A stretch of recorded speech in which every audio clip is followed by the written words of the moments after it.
iPods, iPads, iPhones. Yeah, pretty much everybody's got one. But hey, who's the maker of all these wonderful devices?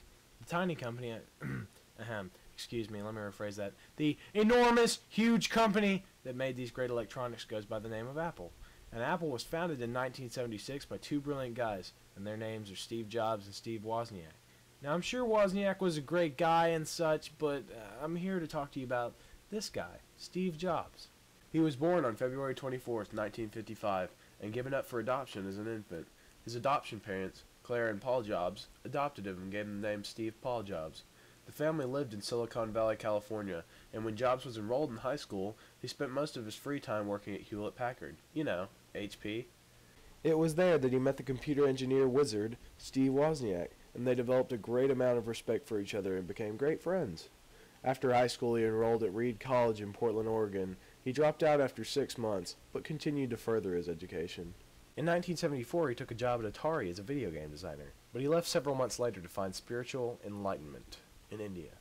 And while he was in India, he took a wide variety of hallucinogenic drugs. In 1976, Jobs and Wozniak started work on Apple computers in the Jobs family garage. They both contributed funds to the company by selling a Volkswagen bus and a scientific calculator. The first model of the computer they sold didn't do quite well, but the second model, named Apple II, sold almost 700% more than the previous model. And in 1980, Apple Computers became a publicly traded company that was worth $1.2 million the very first day of trading. On the bad side of things, the next few waves of products produced by Apple were flawed and the customers were vastly disappointed.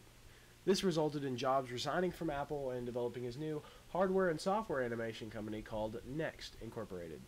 And the following year, Jobs purchased the animation company Pixar from George Lucas.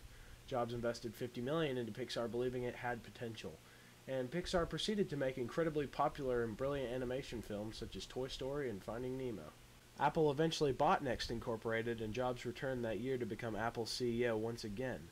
And Jobs went on to renovate Apple in the 90s with the super stylish iMac and Mac OS X. This revolution of Apple products went on to create the stunning iPod, iPhone, and iPad, and in 2011, Apple was deemed as the most valuable company in the world. That same year, Jobs resigned from Apple, and on the date of October 5th, 2011, Steve Jobs died at the age of 56 due to complications from his pancreatic cancer.